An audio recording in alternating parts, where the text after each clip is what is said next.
Olá, meu nome é Felipe Oliveira e eu estou aqui para te ajudar a se tornar um agilista.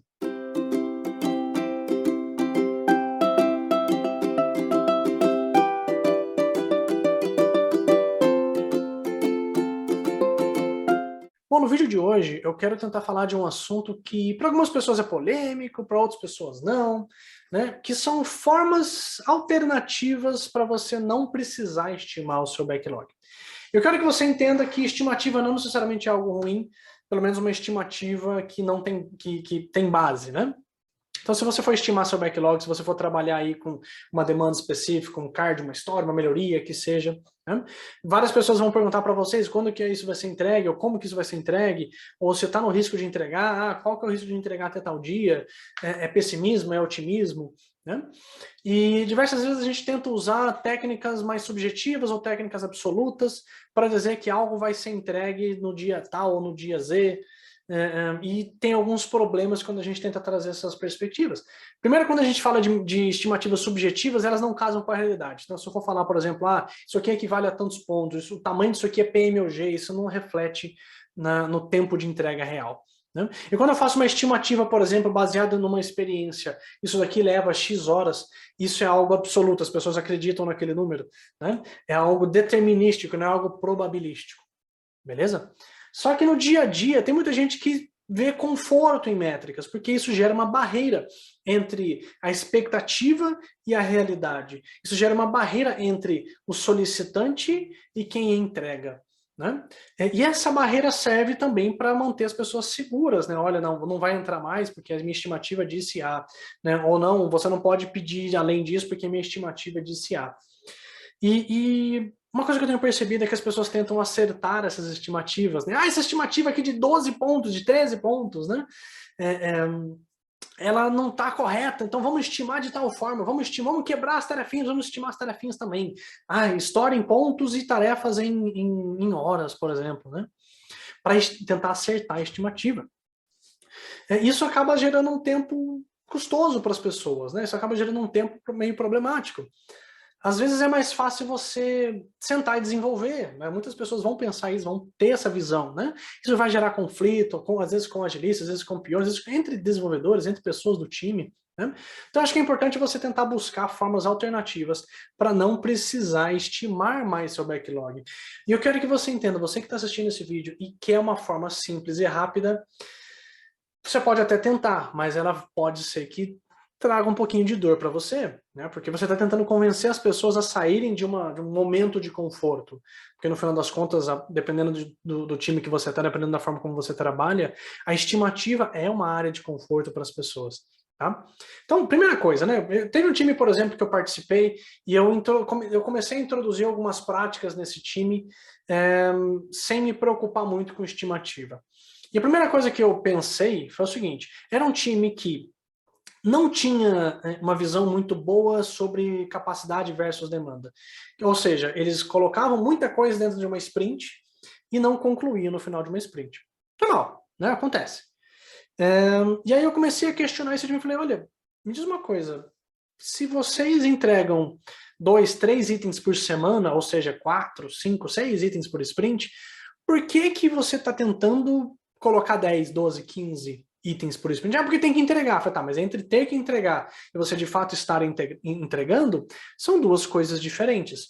Então eu comecei a falar, gente, vamos fazer o seguinte, vamos diminuir a quantidade de coisas que estão na sprint. Mas e se eu der faltar 4 dias para acabar a sprint, eu acabar os 4 itens? Beleza, você puxa o próximo que está dentro lá do seu definition already. Aí se não tiver nenhum item, você vai refinar a backlog, né? Então, a gente começou a trazer isso. Então, isso começou a diminuir a quantidade de índices que foram trazidos para sprint. No final das contas, a gente começou a ter uma vazão um pouco mais equilibrada. Então, 2 itens por semana, 2 a 3 itens por semana, isso começou a gerar uma média um pouquinho mais estável. Tá? Não falei de Kanban, não falei de nada, só falei, gente, vamos colocar dentro da sprint o que de fato a gente entrega no dia a dia. Tá? Então, 2 itens por semana, 4. Vamos colocar só 4 por sprint. Isso permaneceu durante o fluxo. Beleza. Baseado nisso, a gente começou a instigar mecanismos para quebrar os itens. Felipe, você continuava estimando? Sim, estimativas continuavam acontecendo, tá? Mas fazia sentido? Não importa agora se isso faz sentido. Beleza? O importante é que eu estava convencendo as pessoas a diminuir a quantidade de itens no seu fluxo, considerando a capacidade de entrega. Beleza? Beleza, então o time começou a estimar, estimava um item em 2 pontos, em 3 pontos, em 5 pontos. E aí toda vez a gente questionava, isso daqui não vale a pena quebrar mais? Eu até provocava, olha, isso aqui pode ser quebrado, isso aqui pode ser quebrado de tal forma, isso aqui poderia ter uma forma diferente. Não são duas ações do usuário aqui, não são duas chamadas, né? Será que uma chamada de uma API, ela vai para outra, né?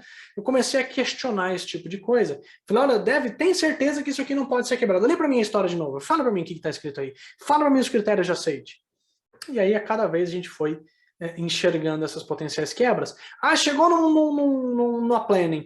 Tem tantos itens para fazer, tá? Quais estão dentro do critério para fazer com que o item entre dentro de uma sprint? Ah, tem esse critério, essa política, essa política, essa política. Todos os outros não entram. Ah, precisa entrar. Então, traga as informações, depois a gente traz. Mas, Felipe, esse tipo de questionamento, você não pode estar afetando as pessoas, você não pode estar enfrentando as pessoas, né? Enfrentar o PO, o diretor, o gerente.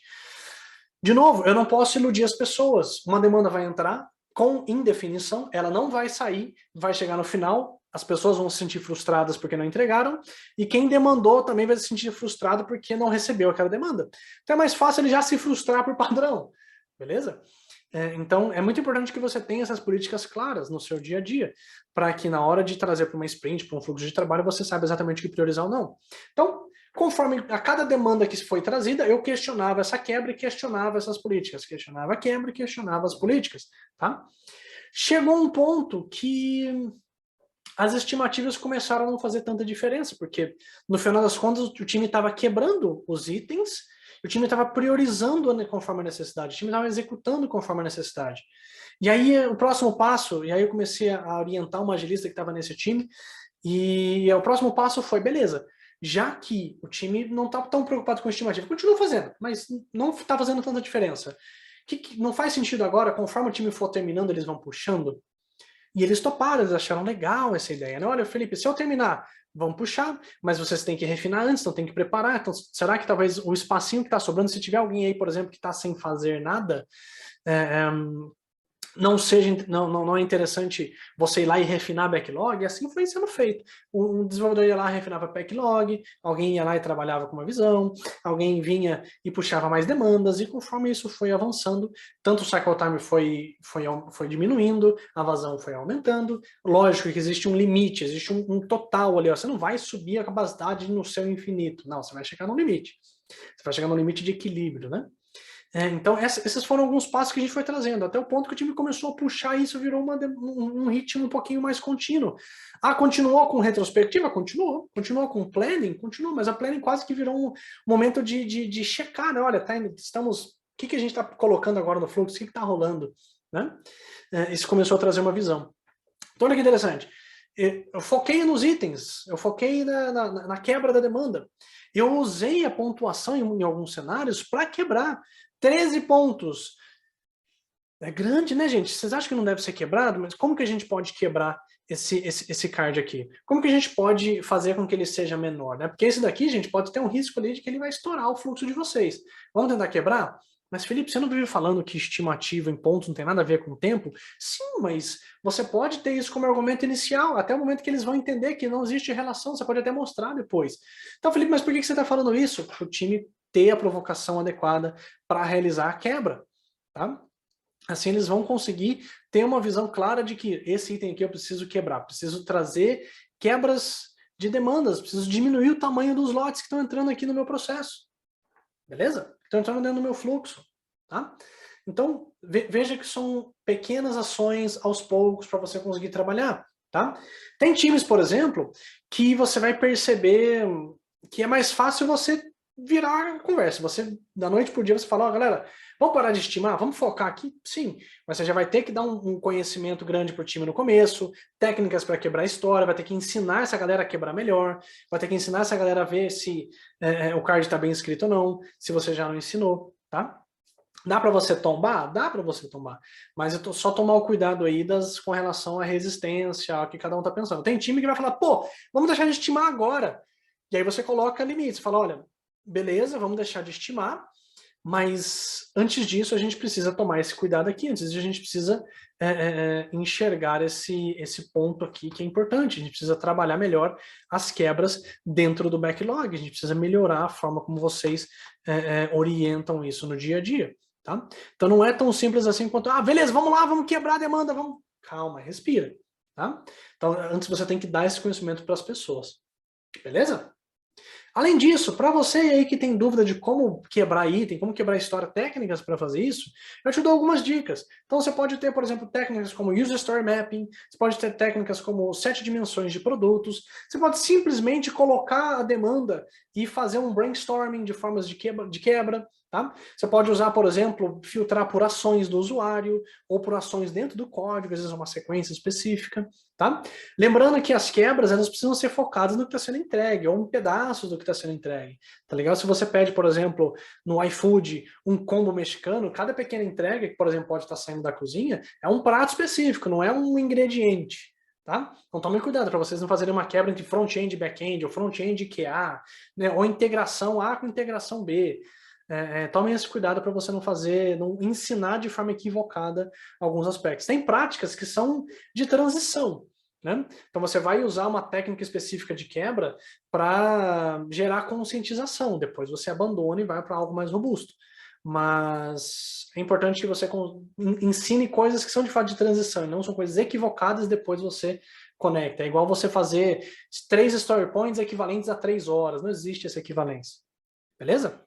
Muito bom. Espero que esse vídeo tenha ajudado você a entender um pouquinho mais como que a gente consegue influenciar o time a abandonar um pouquinho a estimativa e olhar para algo um pouquinho mais estatístico, a ter uma visão mais orientada a métricas de fluxo e nem tanto a estimativas em si, como story points, por exemplo. Lembrando, né, estimar não é algo necessariamente ruim. Ruim é você tentar trazer uma visão que não casa com a tua realidade, não casa com a realidade do negócio, que não converse com as pessoas. Tá? Quando a gente fala de estimativa baseada no histórico, né, olha, com base no nosso histórico de entrega, a gente pode entregar em até X dias com X% de confiança. É uma estimativa, é uma forma que a gente está usando, mas baseada no histórico de entrega. Beleza? Então, espero que esse vídeo tenha te ajudado e se ele não faz parte do seu contexto hoje, compartilha esse vídeo com quem precisa desse conteúdo para que elas também sejam ajudadas, tá? Não se esqueça de se inscrever nesse canal, de curtir esse vídeo, de compartilhar com as pessoas, marcar o seu coleguinha, trazer as pessoas aqui para que elas tenham acesso a esse conteúdo também. Grande abraço.